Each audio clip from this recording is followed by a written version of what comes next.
Hi everyone, how's everyone doing? Thanks for joining me on this Saturday morning for 3 more viewer stories. If you haven't been here before, my name's Peter, this is Thailand Bound, and I read out stories that are sent in to me from my viewers. Okay, the background video you're going to be watching today, there's a mix of several. The first one was when I went to a beach. I'll spell it because I know I'm going to pronounce it wrong, and I'll put it up on screen. It's SAI space KAEW beach. It's about 30 minutes south of Pattaya, but what makes this beach really interesting is you have to drive through a naval base, leave your ID at the beginning of the base, and you ride through. You'll see in the video, I'm actually riding through a naval base, and I believe you'll see some personnel along the way. The rest of the background video I shot a few months ago in Soy Bacau, I believe, was the first part of the video, and then I headed over to Jomtien. So something interesting to look at while you're watching these stories. Now, the first of the 3 stories, the first story will dominate the upload this week because it's a very long story. It's about 20 minutes long, but it is very, very interesting, and it's a good story. So I hope you're going to enjoy these. Let's crack on and jump into the first of 3 stories. สวัสดีค่ะ I am 22 years old, and at the time of writing this, I am currently in Thailand for the first time. I have watched a lot of your videos along with some other YouTube channels, so I felt like, although it was my first time here, I was actually quite wise to everything that goes on, especially with the girls. I originally travelled here as part of a group tour that would last 18 days, and I intended to stay in Thailand on my own after the tour had finished. It started in Bangkok, and then we travelled south around some of the islands before flying from Phuket to Chiang Mai, which is where the tour would end. I was having a really good time travelling with the people on the tour, but as it was getting towards the end, I was looking forward to having some time here on my own. On the 14th day of the tour, we had travelled to Phuket from Phi Phi Island, and we had one night in Patong before catching an early flight the next morning to Chiang Mai. Phuket was one of the main places that I wanted to visit for a longer period of time once I was travelling solo. So that one night in Phuket, I logged into Tinder and started looking for people that I could potentially meet when I go back. I got talking to a few girls, but there was one in particular where the conversation was flowing and we seemed to have a decent connection. I explained my situation to her and that I would be back in Phuket in around 1 week, and she was happy with that and said she wanted to meet me. We carried on talking on WhatsApp while I was in Chiang Mai, and it was going quite well, but I have always thought that I am quite a good judge of character, and I just had a bit of a bad feeling about her at times. She seemed to have a very jealous and slightly crazy side to her. I stuck with it though, and soon enough the time came for me to travel back to Phuket.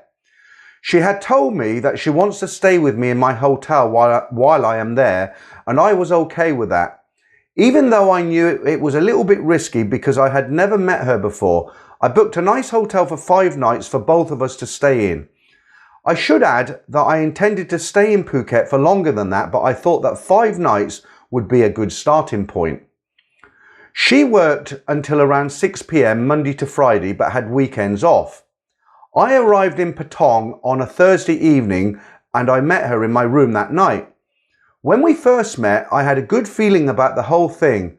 She was prettier than I expected. There were no awkward stage or anything like that. We just got on very well together. I was relieved because I was quite worried about it before we met, and I felt like I had been quite careless in booking a hotel for 5 nights for the both of us. I knew if something went wrong, then it could be a very bad situation. That first night, we went out to get some food because I was hungry, and we ended up stopping at a restaurant near the hotel. When we sat down at the restaurant, she told me that she had already eaten, so she just ordered a mango, sticky rice and a water. I considered this as her passing a bit of a test because I really had my guard up in terms of not getting into a situation where I was getting scammed for a whole bunch of money. While we were in the restaurant, we talked a bit about our families, and she told me that her mother gave birth to 4 girls in total. She has 3 sisters, and she lives with one of them in Phuket. After the meal, we went for a walk along the beach and then back to the hotel room. We both had a good night, but not much happened in the bedroom. I didn't care about this at all because I knew that we were planning on spending a fair bit of time together and hopefully it would all sort of happen naturally. The next morning she went to work early and I had the day to myself. I didn't do too much and I actually found myself just sitting around waiting for her to come back for the last couple of the hours of the day. I was genuinely looking forward to spending more time with her. When she got back from work on the Friday evening, she told me that she wanted to go to the mall in central Phuket and do some shopping and then have a steak dinner. Straight away I thought, here we go. I'm going to be spending the night trying to avoid buying things for her and then forking out for an expensive meal, but I agreed to it because I was still trying to work out a little bit, and if that was the case and I felt like I was just being treated as a walking ATM, then I knew that I would have to end things between us. We arrived at the mall and she decided that she was very hungry and wanted to eat straight away. So we ended up having a cheap meal in the food court, but that was what she wanted. We then went and did some shopping and she was picking out some things that she thought I should buy for myself. I bought a couple of things that she picked up, but they were pretty cheap. She then started taking me into some of her favourite shops and she bought a couple of things, but she paid for them herself. I honestly think that even if I would have offered, she wouldn't have let me pay for anything. Overall, we both had a really good night and things advanced slightly in the bedroom that night, but we were taking things pretty slowly in that sense and I was quite happy with that. However, that night she did make a joke at one point that she thinks I will get her pregnant during our time there. I didn't really find it very funny and it was a little bit awkward for a minute. It was no problem though, and the next day was Saturday and our first full day together. Unfortunately, the weather was pretty bad, but we spent most of the day driving around on a motorcycle, visiting waterfalls and viewpoints around Phuket. When we arrived at the first waterfall, we were walking up the steps for what felt like forever to get to the top. Eventually the steps ended and there was a pathway that was basically going into the jungle. She took one look at it and said to me, "After looking at this, I feel like you have brought me here to kill me." I replied by saying, "Well, actually you brought me here." And she said, "Oh, that's right, I brought you here to kill you."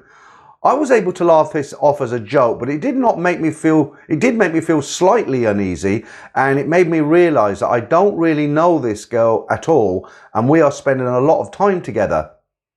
We went to the viewpoint at around the time the sun would be setting, but it was far too cloudy to be able to see the sunset anyway. While we were at the viewpoint, she made a joke about me jumping off or her pushing me off. I found this very strange and there was just no funny side to it at all really.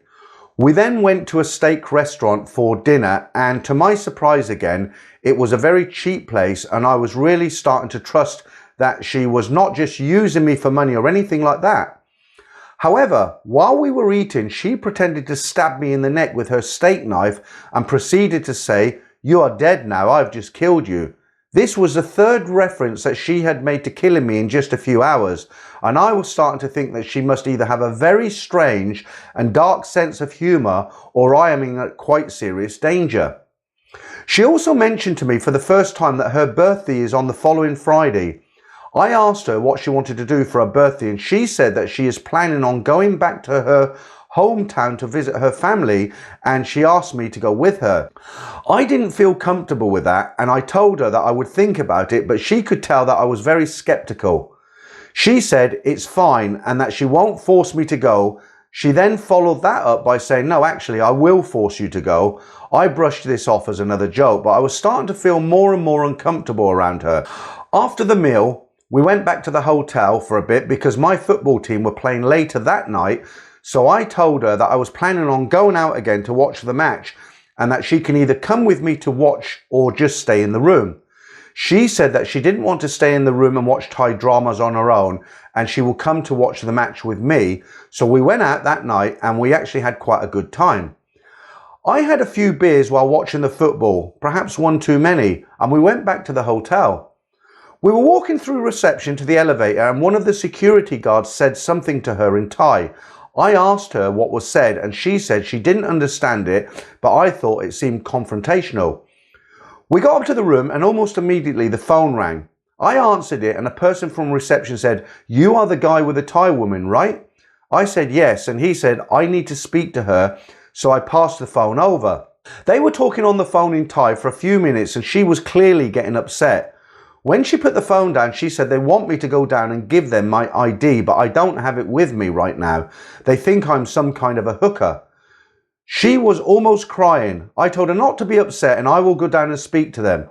I went down to reception and I explained that I had booked the room for 2 guests and she has stayed there every night so far, so why are they acting like I have just brought her back for the night?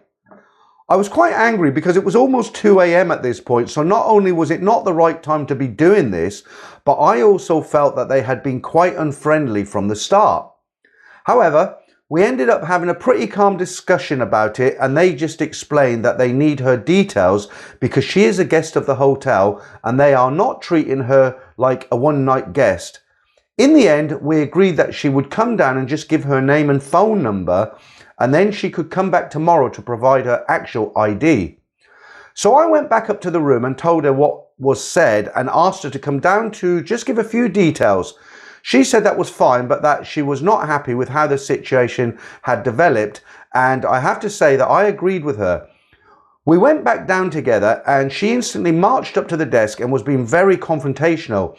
It didn't take long to turn into a shouting match between her and some of the reception staff, and some security guards appeared behind us. I kept asking her to calm down, but it wasn't working and I felt like we were going to be kicked out of the hotel. I didn't know what was being said, but eventually it did calm down and she showed them a photo of her ID card from her phone. The guy at reception looked at it and then looked at me and said, "You know that's a ladyboy you're with, right?" I don't know where it came from, but without hesitation I just said yes, and that was the end of it. Deep down I was in shock and I didn't know what to do.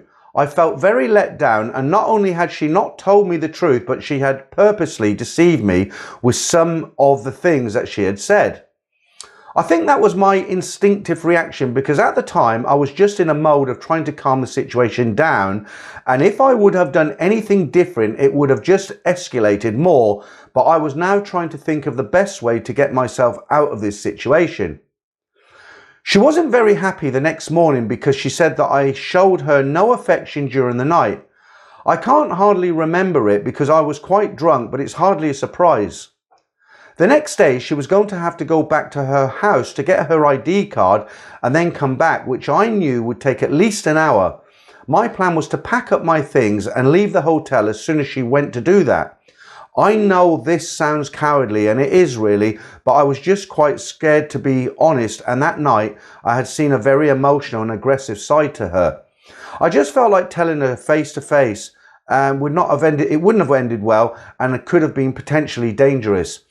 All day on that Sunday I was asking her when she would go home to get her ID card and she just kept saying later. I genuinely wasn't feeling too good that day. I think the mix of cheap steak and a lot of beer upset my stomach a bit, but I was making it out to be worse than it was, an excuse to not do much that day and just stay in the room. I was trying to pretend that everything was okay. We did end up staying in the room most of the day, but we did go out to get some food in the afternoon. As we left the hotel, she checked to see if her ID card was in her motorcycle, and just my luck, it was. We went to a restaurant and the mood while we were there was not good. I think she could tell that something was wrong, but she had actually been very kind to me all day and was trying to look after me because I wasn't feeling too good. While we were at the restaurant, I decided that when we get back to the room, it wouldn't be a good time to let her down gently and tell her that I'm going to leave. She must have been half expecting it at this point, which is why I thought it would be a good time. We weren't speaking much while we were there and it was getting very awkward, so I started making polite conversation and somehow we ended up sitting there laughing and joking the whole time. She then held my hand all the way back to the hotel, and when we got to the room she basically put me in bed and started neatly folding up all of my clothes. I decided that it wasn't the right time to end things with her because it just felt like she was happy and would not have taken it well at the time. It was about 3 p.m. on the Sunday and I went to sleep. She joined me in bed not long after I fell asleep and we didn't get out of bed until around 8 p.m. I was happy with this because I really just wanted that day to end. All we were doing in bed was sleeping and talking a bit. When we were talking, she was telling me all about how great her hometown is and trying to convince me to go. It ended with her making me promise that I will go with her and also promise that we will be together forever. I obviously didn't want to promise either of those things, but I just went along with it because I couldn't see what else I could do. She also got me to add her on Facebook, and then she spent a few minutes on her phone before showing me her screen and saying, "This is your mum, this is your dad, this is your brother," etc. I asked her how to stop this because it made me feel very uncomfortable. And I felt that she was being extremely too upfront with basically forcing me to make those promises.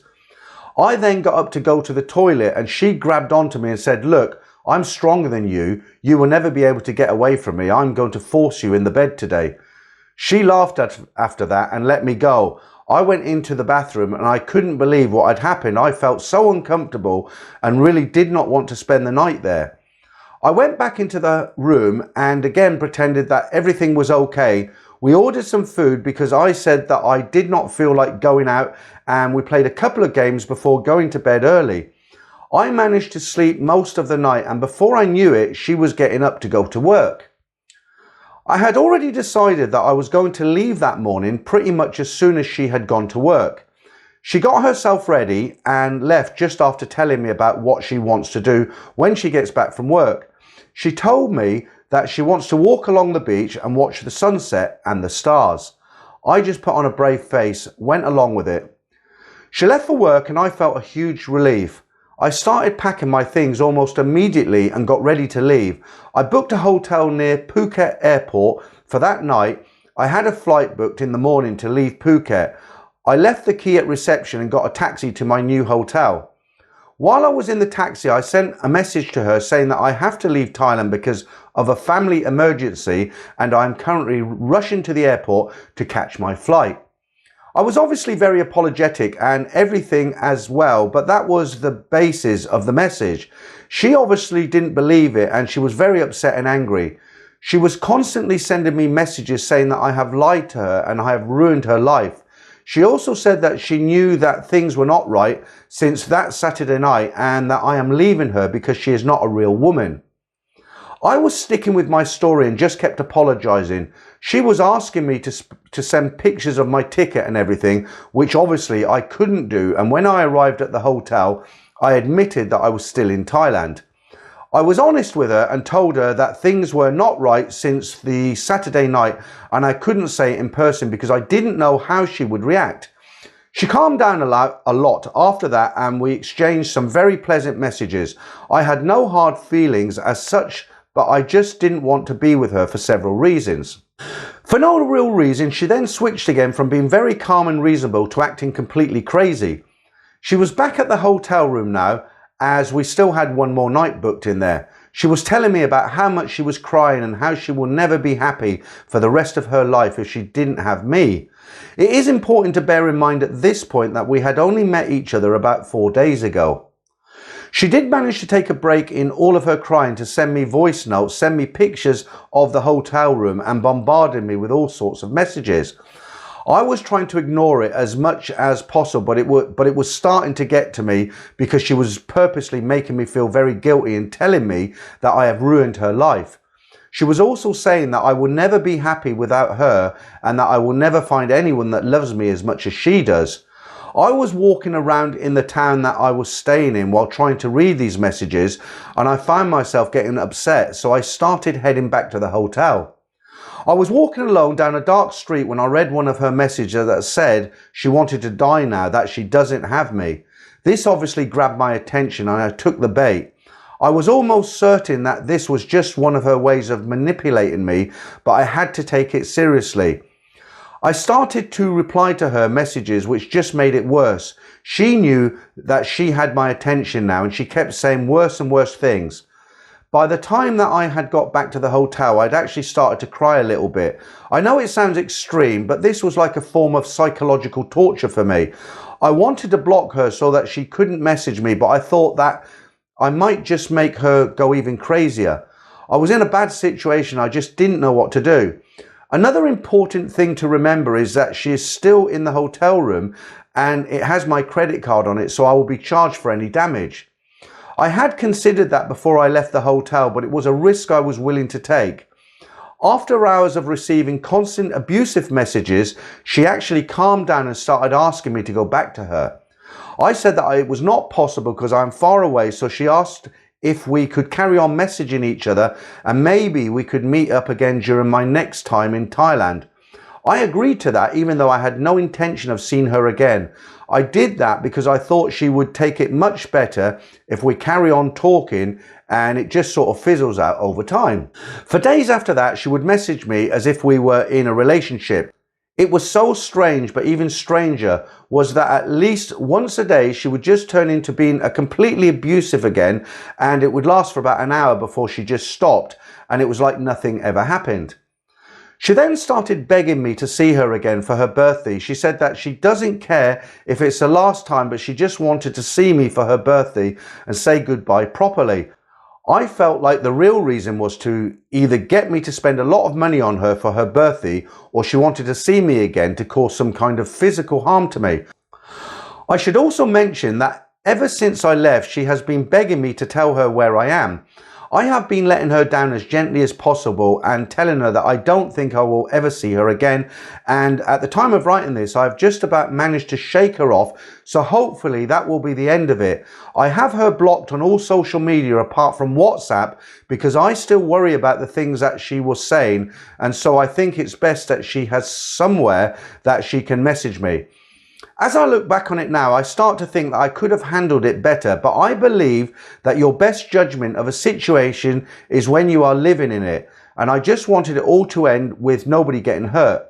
I will be very interested to hear yours and your viewers' thoughts on this and whether people think I made the correct decisions. I will also expect that people will probably laugh at me, and that is fine as well. At the end of the day, if you don't laugh, you will cry. Hindsight is a wonderful thing, isn't it? I mean, okay, look, the guy was 22 years old. Do you remember when you were 22? I made a lot of mistakes when I was 22. First time in Thailand, he met a very, very manipulative lady boy. Did he do anything wrong? Not really, because he lack of experience. What should you do? I have witnessed this where a guy has met a girl on a dating site. He's turned up, met her, and discovered it was a ladyboy.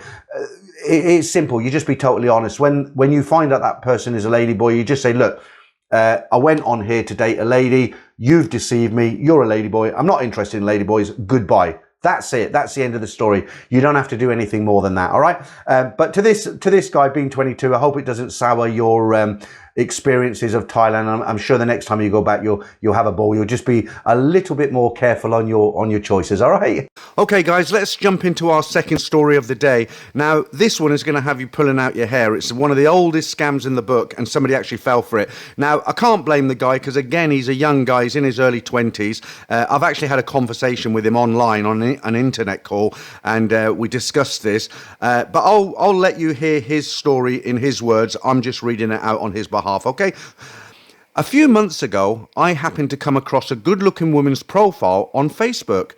I sent her a friend request. I thought to myself, what could possibly happen? And if she's a resident of Bangkok, Thailand, maybe something positive will develop from this. 2 days later, she responded positively, and we started talking on Facebook Messenger, introducing herself as Jennifer.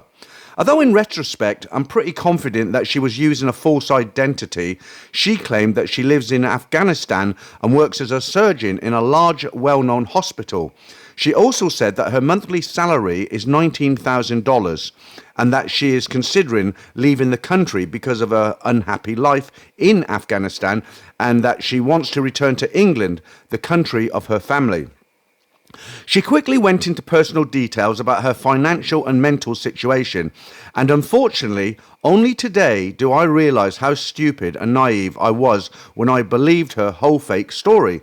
A few days later, she said she needed the help of someone resident in Thailand who would agree to receive a suitcase for her at Bangkok airport with the contents of $450,000. She claimed that this was an amount of money she had saved for the past 3 years, that she wanted to take her money out of the country, but that it was not possible due to all the problems in Afghanistan with the banking system. So she contacted me and asked me to agree to receive the suitcase for her. She kept saying and emphasizing that she would reimburse me for the expenses I incurred during the shipment, and in exchange for my agreement to help her, she wanted to give me 30% of the total cash in the suitcase. That's why I had a hard time refusing this request. I was very surprised and did not understand how a person would be willing to take such a risk and send an insane amount of money in such a way. I tried to warn her and I told her that it was not a safe step, but she insisted and said that she had no other way to get the money out of there. I agreed to receive the suitcase and gave her my mobile number and full address for payment, and a day or two later I received a WhatsApp message from a man posing as a representative of a courier company at Bangkok's Suvarnabhumi airport. This message was so formal, well organised and neat, which left me with no suspicions, and I thought I was really talking to a large courier company. The same false representative claimed and told me that I had to pay a tax of 50,000 baht to release the suitcase and load it on the vehicle and send it directly to my home in Bangkok. During the conversation, he sent me pictures of the suitcase, which I shared with Jennifer to confirm whether this suitcase indeed belonged to her. She responded positively and pressed me the whole time, and I quote, "Yes, it's mine. Please pay them what they demand. I want the suitcase to arrive at your home quickly. I'm very worried." 50k is a lot of money for me, and it was hard for me to swallow it. It's more than my monthly income, and I was very worried, but I kept encouraging myself that soon I would get my money back as soon as the suitcase will be at my home. To convince me and gain my trust, the same crook sent me another photo of the suitcase inside the delivery vehicle, supposedly just waiting for the driver, which tempted me so much to continue. An hour later, I receive a surprising message from him that if I want to receive the suitcase, I will have to pay an additional amount of 100,000 baht because a large amount of money was discovered in the suitcase during the scanning. That was the moment I first realized that I had been lied to all the way from the very first moment, that I was the victim of a big scam, and that's how I lost 50,000 Thai baht. There is no shipping company, there is no suitcase, and there is no money. And maybe there is not any woman called Jennifer as well. I have a strong feeling that the scammer pretended to be a representative of the shipping company, and the woman under the name Jennifer are both the same person who spoke to me on WhatsApp on 2 different accounts at the same time. It completely shook me mentally and financially. I have no words to describe the magnitude of the disappointment and heartbreak that I was caused by this scam. Well, you know what? I've got a feeling a lot of people leave comments, ridiculing this guy. But as I said at the beginning of the story, he was young. He didn't really think about it. He's obviously not had any experience with these kind of scams. I think we've all had the email from some Nigerian prince who've discovered $10 million in their account that belonged to some witch doctor, and they want to use your account. People are obviously still falling for these kind of scams. They're a lot more sophisticated now. They're scams from the older days. I don't know how long ago this happened to this guy. But yeah, it's not good to lose money, is it? Okay, let's jump into our third and final story of the day. This one reads a little bit like an itinerary, but I thought I'd read it out anyways. The moment my Jetstar flight finally lifted off from Singapore Changi Airport, I exhaled with a mix of excitement and impatience. A delay of nearly an hour had thrown off my schedule, and instead of touching down in Bangkok's Suvarnabhumi Airport in the evening, I found myself stepping onto Thai soil well into the night. The clock had started ticking. I had just a short window to make the most of this whirlwind adventure. First stop, the DTAC counter. A SIM card was a necessity, but what was supposed to be a quick meet-up with a friend's sister at the airport turned into a no-show. Time was precious, so I politely excused myself and headed straight for a cab. My destination? The Continent Hotel, a stylish new addition to Sukhumvit nestled between Soi 21 and 23. The cab ride turned into an unexpected detour, lost in sending messages to my friend Dave. I failed to notice that the driver hadn't turned on the meter. "Why isn't the meter on?" I asked. His reply was simple: a flat rate. I knew I was getting overcharged, but I wasn't going to let a few extra baht ruin my mood. I paid up, checked into the hotel, and immediately headed out to explore. Bamboo Restaurant on Soi 3 was my first stop, both for the food and for the walk to take in the ever-changing Bangkok landscape. I met up with Dave, and after a quick bite, we made our way to Nana Plaza. Our first stop? Billboard. It wasn't long before I bumped into an old acquaintance. What were the odds of that happening? The night was already shaping up to be interesting. From there, we hopped over to Soi Cowboy, revisiting the Baccarat bar, a place filled with nostalgia from my previous trip. Some stunning ladies caught my eye, but oddly enough, none seemed to notice me. Was it just one of those nights? Who knows? We moved on to Mix, a popular nightclub, only to find it packed wall to wall with more men than women. Tired and a little disappointed, I grabbed a late night meal, if you can call food at 5 a.m. a late night meal, and finally crashed back at the hotel. Morning came quickly. After a short rest, I was up and on the 35th floor for breakfast. A full 12 hours in Bangkok, the real adventure was just beginning. The next day, I made a call to Mango Massage.